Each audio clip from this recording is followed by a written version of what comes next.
श्रीराम समर्थ. श्री गोंदवलेकर महाराज प्रवचने. दिवस 64. प्रपंचाचे स्वरूप समजून घेऊन नामात राहावे. आपले जीवन किती अस्थिर आहे हे लढाईच्या काळात चांगले समजून येते. अशा अवस्थेच्या काळात मनाने घाबरू नये. काळजी न करता शांत चित्ताने भगवत नामात कर्तव्य करीत राहावे. काळजीला म्हणा कारण असे काही लागतच नाही, कारण ती आपल्या काळजापर्यंत नव्हे काळजापाशीच असते. काळजी करायचीच म्हटले म्हणजे कोणत्याच गोष्टी तिच्यातून सुटत नाही. काळजीमुळे मानसिक आणि शारीरिक त्रास होतो.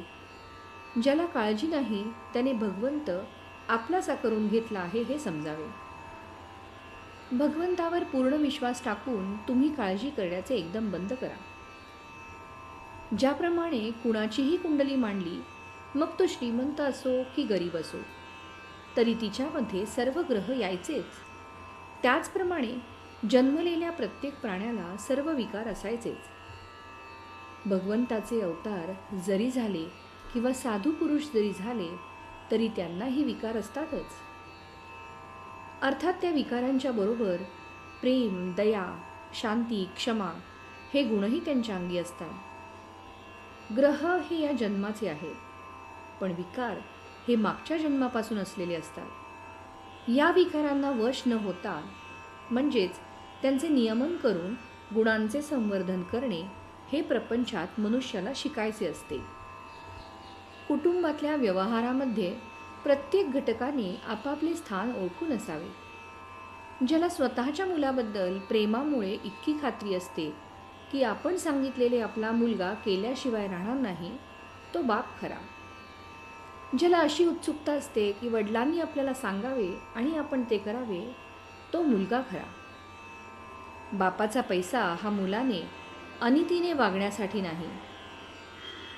जो मुलगा अनितीने वागतो त्याला बापाने पैसा देऊ नये. ज्याप्रमाणे वर बसणाऱ्यांची मांड पाहून घोडा ताणगाई करतो, त्याचप्रमाणे बापाचे पाणी ओळखूनच मुलगा वागतो. गृहिणीने स्वतः स्वयंपाक करून घरातल्या माणसांना जेवायला घालावे. त्या करण्यामध्ये प्रेम असते. प्रत्येक गृहिणीला घरामध्ये थोडे तरी काम पाहिजेच. खरोखर विवाहामध्ये बंधने फार आहे, कारण ती अत्यंत पवित्र गोष्ट आहे. जो मनुष्य तरुणपणी स्वाभाविक रीतीने आणि नीतिनियमानुसार वागेल त्याला म्हातारपण मुळीच दुःखदायक होणार नाही. आज ज्याने चांगले वागण्याचा निश्चय केला त्याचे मागले पुसलेच. भगवंत रोज संधी देतो आहे. आज सुधारले आणि कालचे पुन्हा केले नाही म्हणजे पूर्वीचे नाहीसे होते, हीच संधी. तात्पर्य, जो शहाणा असेल त्याने समजून व जो अडाणी असेल त्याने श्रद्धेने बंधने पाळावी. श्रीराम समर्थ.